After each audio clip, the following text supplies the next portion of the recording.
इस समय हम रेड माइनर्स टीम के साथ हैं। यह वही रेड माइनर्स की टीम है जिन्होंने सिलक्यारा में टनल हादसे में जो बड़ी बड़ी मशीनें फेल हो गई थी, वह इन्होंने अपनी स्वेच्छा से वहां पहुंचकर और उस रेस्क्यू ऑपरेशन को अंजाम दिया था। अपनी जान जोखिम में डालकर उस रेस्क्यू ऑपरेशन को अंजाम दिया था। प्रधानमंत्री नरेंद्र मोदी ने भी इनकी कार्य की सराहना की थी, इनकी तारीफ की थी, हौसला अफजाई की थी। आज वही रेड माइनर्स की टीम कोटपुतली के किरतपुरा गांव पहुंची है, क्योंकि यहाँ जो 175 फीट गहरे बोरवेल के गड्ढे में जो बालिका फंसी हुई है, जब इन्होंने इस बारे में सुना तो ये स्वेच्छा से यहाँ पहुंचे और उस रेस्क्यू ऑपरेशन में अपनी योगदान देने, अपनी सेवाएं देने, उस बच्ची को सकुशल बाहर निकालने के लिए पहुंचे। ये आज हमारे साथ है और टीम के कुछ साथी हमारे साथ है, उनसे हम जानेंगे किस प्रकार से ये इनकी टेक्निक होती है, रेड माइनर्स टीम है क्या, कैसे ये बनी, किस प्रकार से अपनी जो अनुभव के आधार पर इस बच्ची को बाहर निकालेंगे।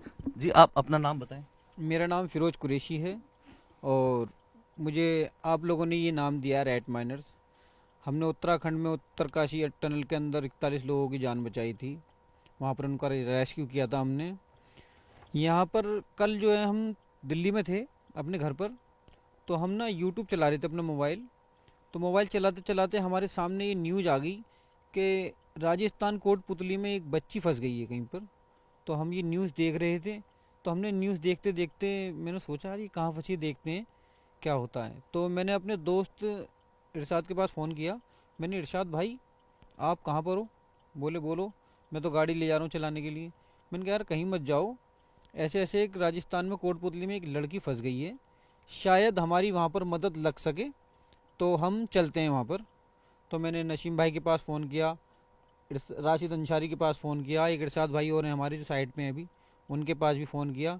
तुरंत के तुरंत ये हमारी जो टीम है ना, ऐसी जगहों पर तुरंत चलने के लिए तैयार होती है, अपने सारे काम छोड़ देती है उस समय वो। तो हमने तुरंत मिशन बनाया और आधे से 1 घंटे में हम वहाँ से निकले हैं।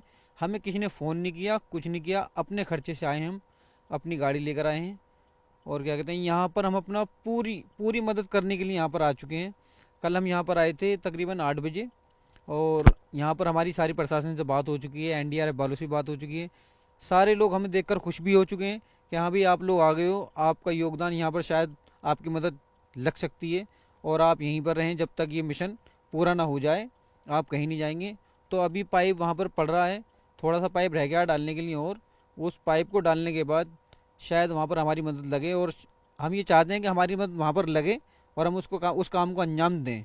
जब आप यहाँ पहुंचे तो आपने अधिकारियों से चर्चा की, उनसे बात की, आपने अपने अनुभव के बारे में उनसे साझा किया, तब उन्होंने आपको अनुमति दी इस रेस्क्यू ऑपरेशन को योगदान देने के लिए। पहली बात तो ये है, मैं मीडिया का बहुत बहुत धन्यवाद कहना चाहता हूँ कि जो हमें रेड माइनस का जो नाम दिया है ना, उस रेड माइनस के नाम से हमारी लोग बहुत इज्जत करते हैं, और वो सोचते हैं कि हाँ भाई ये वही रेड माइनस हैं जिन लोगों ने सिलक्यारा टनल में से 41 मजदूरों की जान बचाई थी। तो कल यहाँ पर जब हम आए थे तो ये मैंने टी शर्ट पहन रखी है अपनी, रेड माइनस वाली। तो इस टी शर्ट को देखने के बाद, इस पर लिखा हुआ है फिरोज कुरैशी रेड माइनर्स, तो इसको देखने के बाद हम वो समझ गए कि हाँ ये रेड माइनर्स हैं और उत्तरकाशी टनल वाले हैं, ये इन्होंने रेस्क्यू किया था। तो इसको देखकर और हमारी चेहरा देखकर वो हमें समझ गए कि हाँ ये लोग हमारी मदद के लिए आए। उन्होंने हमसे पूछा भी था कि आपको किसने बुलाया है, कैसे आए हो? कि नहीं जी हमें किसी ने नहीं बुलाया, हम अपने खर्चे से और न्यूज़ देख रहे थे, न्यूज़ देखकर आ गए हैं। मासूम बच्ची है, शायद हमारी यहाँ पर ज़रूरत पड़ जाए, और हो सकता है पड़ भी सकती है और पड़ेगी।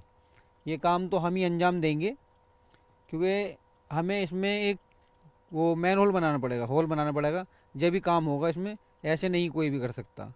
आप रेड माइनर्स की टीम के सदस्य हैं, आपने पहले सिलक्यारा में भी इस ऑपरेशन में सहयोग दिया था। रेड माइनर्स टीम बनी कैसे, किस प्रकार से आपको ये आइडिया है, ये टेक्निक क्या है, आप लोग किस प्रकार से योगदान देते हैं इस पूरे रेस्क्यू को अंजाम देने में? मेरा नाम नसीम रेड माइनर्स है, और ये उत्तरकाशी गए थे हम। काम तो हमारा पहले से ही है, कम से कम 15-20 साल से हम यही दिल्ली जल बोर्ड के अंदर काम करते हैं। टंचलेस का पुसिंग जिसे बोलते हैं, sewer line, water line, railway crossing, highway crossing, यही करते हैं हम। तो वहाँ पे भी जो हादसा हुआ था उत्तराखंड में, वहाँ पे भी गए थे। वहाँ पे पूरी हमारी मदद भी हुई और हमारा सहयोग भी हुआ, और हमने वहाँ पे 41 आदमी को रेस्क्यू किया। और हम ये फिरोज भाई न्यूज़ देख रहे थे, तो इन्हीं की कॉल आई कि ऐसा ऐसा बात है, राजस्थान के अंदर भी ऐसा ऐसा बात हो गई। वहाँ चले गया, वहाँ देख लो जी, चलो अगर हमारे लायक कोई ऐसा काम हो जाए तो अच्छी बात है कि कह रहे ठीक है अपने खर्चे से चलना पड़ेगा। मैं कोई दिक्कत नहीं है, जब वो खर्चा करेंगे तो कोई ऐसी बात नहीं है, उस बच्चे की जान बच जाए कोई दिक्कत नहीं। तो हम तुरंत ही वहाँ से चल दिए, 8 बजे यहाँ पहुँच गए। अधिकारियों से भी मिले, हम सबसे बातचीत हुई। कुछ अधिकारी ऐसे भी है जो वहाँ पर थे टर्नल के अंदर, वे भी मिले, वे भी बेचारे खुश हो गए, तुम ऐसे ही आ गए, अच्छी बात है, तुम्हें ये है वो है। पहले तो बच्ची तुम्हें बचाना आपका उद्देश्य है, लेकिन ये टेक्निक काम कैसे करती है? रेट माइनर्स जो टीम बनी आप लोगों की, तो ये टेक्निक क्या है? रेट माइनर्स, इसके मायने क्या है? ये रेट माइनर का तो एक नाम दे दिया गया हमें, आप जैसे न्यूज वालों ने ही दिया है, बाकी तो हमारा इस काम को बोलते हैं जैक पुशिंग ट्रंचलेस। जो हम काम करते थे पहले, ये जैक पुशिंग का होता है, अंडरग्राउंड जो काम होता है ये काम होता है। ये रेट माइनर तो हमें उत्तराखंड से ही मिला है, हम तो कभी रेट माइनर का नाम भी नहीं जानते थे। मैं बताऊं, आप बताएं। ये रेट माइनिंग का जो काम है ना, हम जो है ना अंडरग्राउंड पाइपलाइन डालते हैं। तो जब डालते हैं तो हम जो है ना पहले खोदते हैं, मट्टी खोदते हैं, जैसे चूहा मट्टी खोदता है और पीछे फेंकता है, इस तरीके से हम मट्टी खोदते हैं और आगे बढ़ते हैं, पाइप को पुश मारते रहते हैं, थोड़ा थोड़ा आगे बढ़ते रहते हैं, मट्टी खोदते रहते हैं। तो इसलिए हमारा रेट माइनस नाम रखा गया है, इस तरीके से हमें ये नाम मिला गया है, इसीलिए हम ये रेट माइनस बोले जाते हैं। इस रेस्क्यू की जिम्मेदारी एनडीआरएफ के पास है। आप बताएं कि अब जो एनडीआरएफ के अधिकारी है, आपने उनसे चर्चा की है, क्या कहना है उनका? मेरा नाम मोहम्मद राशिद अंसारी है। और एनडीआरएफ ने कहा है हमसे कि पहले जो भी काम होगा हम बताएंगे आपको, जैसे भी होगा हमारे उससे चलेंगे सब के सब।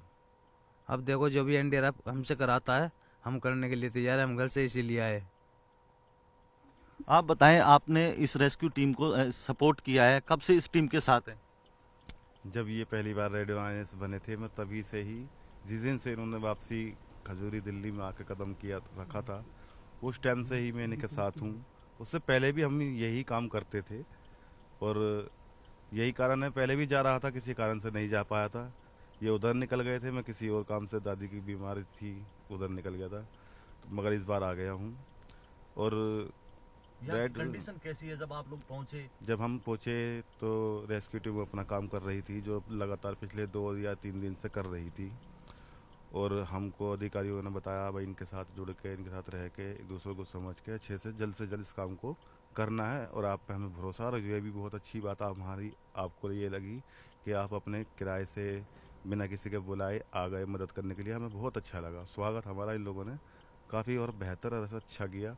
और फिर रात को मैम कहीं गई हुई थी घूमने पिकनिक पे, जो कलेक्टर मैम यहाँ की हैं, मगर वो रात को आ गई, इमरजेंसी में उनको बुलाया गया, आई, उन्होंने हमें परमिशन दे दी।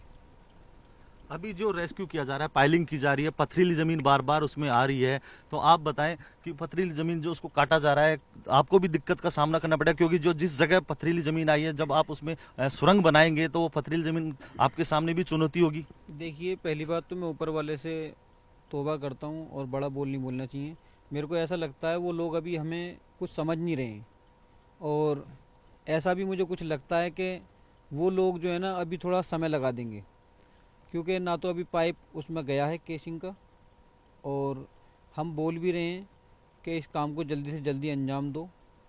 थोड़ा सा समय तो लगेगा, लेकिन पथरीली मिट्टी है, कोई बात नहीं, उसको हम कर देंगे, और हमें मौका मिलेगा ना बहुत जल्दी से जल्दी करेंगे, क्योंकि उत्तराखंड में सारे पहाड़ी तो थे, हमने पहाड़ी खोदा है, ये तो मिट्टी है, हम कर देंगे फटाफट, बस एक बार मौका दें हमें जल्दी से। फिलहाल पाइलिंग का काम लगभग पूर्ण हो चुका है। एनडीआरएफ के सुपरविजन में रेट माइनर्स की टीम इस रेस्क्यू को अंजाम देगी। 10 फीट का जो होल, जो सुरंग बनाना है, वो रेट माइनर्स की टीम उन विशेषज्ञों के साथ इस कार्य को अंजाम देगी और बच्ची को सकुशल बाहर निकालने का जो रेस्क्यू है उसको सफल बनाएगी। कैमरा पर्सन मान सिंह के साथ हीरालाल सैन, न्यूज़ 18 राजस्थान, कोटपुतली।